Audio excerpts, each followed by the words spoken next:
Ayu Ting Ting akui tidak sakit kepala meski dihujat netizen. Sebagai publik figur, penyanyi Ayu Ting Ting banyak memiliki fans.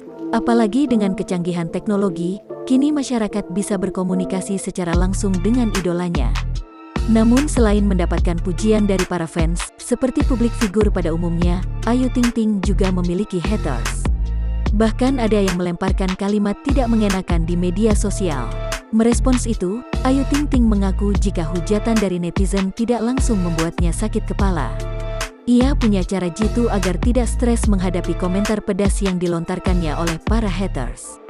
Pedangdut yang memiliki nama lengkap Ayu Rosmalina ini mempunyai prinsip tidak ambil pusing terhadap komentar orang. Yang terpenting dirinya bekerja secara baik dan melakukan hal baik. Bahkan Ayu Ting Ting berkata kritik dari netizen, kerap ia jadikan sebagai motivasi yang membangun. Jangan lupa subscribe, share, komen, dan like ya!